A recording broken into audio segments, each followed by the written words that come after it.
China was during the 20th century a land in great turmoil. It was split apart by local warlords after the Qing dynasty fell in 1911. The Communist Party of China, or CPC in short, has its origins in the May 4th movement of 1919. Many intellectuals were starting to support radical ideological thoughts like communism or anarchism. Lao Dazhao was the first intellectual to publicly support Leninism. Both him and Chen Duxiu believed that the October Revolution in Russia had been the beginning of the end for oppressed countries over the globe. CPC was officially founded in 1921 and Chen was elected as its leader. CPC supported the left wing of the KMT, a nationalist party founded on the belief that only through military dictatorship and then gradually giving the control back to the people could China be united again. After the KMT leader Sun Yat-sen died in 1925, a radical rightist named Chiang Kai-shek took power of the party. He worked together with the communists to unite China in what is called the Northern Expedition.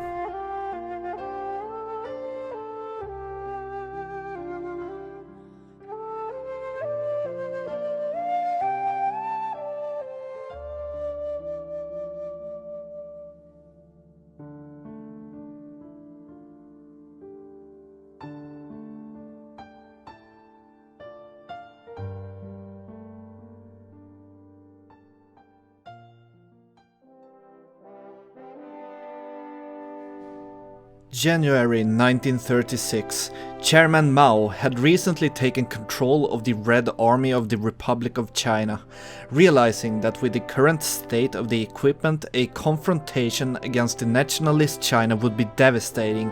Orders were given to focus research on innovations in weapon technology.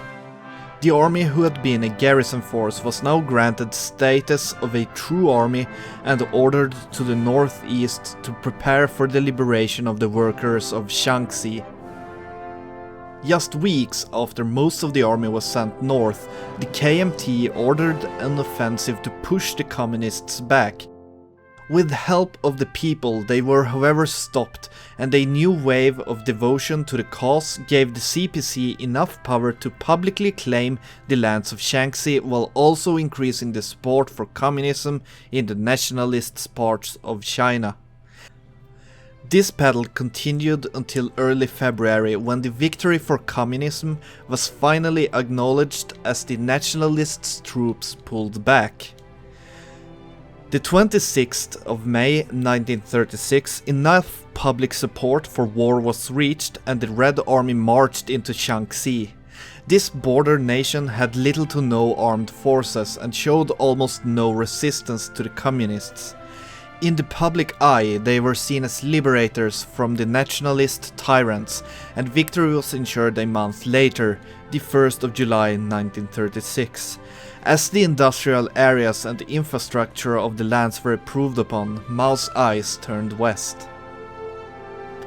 The 19th of September 1936, just a few months after the victory over Shaanxi, a public declaration of war was sent to Xibei's son Ma. For too long had this region been controlled by the ruthless lords who were getting fat on the behalf of the workers. With new equipment and recruits, the Red Army quickly pushed into enemy lands, and while the enemy army got surrounded by the main bulk of the Red Army, a single division conquered the capital city Golmud. Peace was reached only 2 weeks after the war started, with the Republic of China occupying all of the former lands of Xibei's son Ma.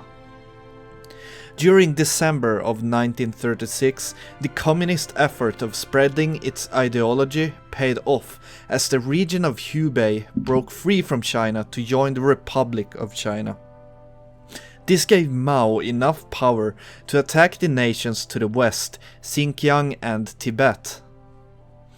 Early in 1937, war was declared on all of the countries west of Republican China. They all fell to the same tactics used in the Xibei War, where the Red Army could completely surround the enemy's armies by using sheer numbers to their advantage. Rightful war was fought on several different fronts over the next year as the CPC was liberating the workers of their neighbor countries. The Republic of China had grown from a small rebel nuisance to a force to be reckoned with. Industrial expansion was everywhere as Mao was rebuilding the broken country of China. But then disaster struck as a courier came running into Mao's office with a letter. In that letter there was information about a Japanese attack on the nationalist China. These were indeed enemies of Mao and communism, but he couldn't let the Japanese take control over the lands that were his claim. Thanks for watching the first part of this video, AAR. You've all been very patient waiting for it, and I've been kind of slow editing it.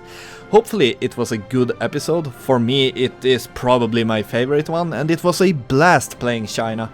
Be sure to check my upload schedule to know when my next part is released. It is posted in the description below. Anyways, leave a comment, like, sub, follow on Twitter, whatever you want to do, and I will see you next time. Fullbordad out. Bye.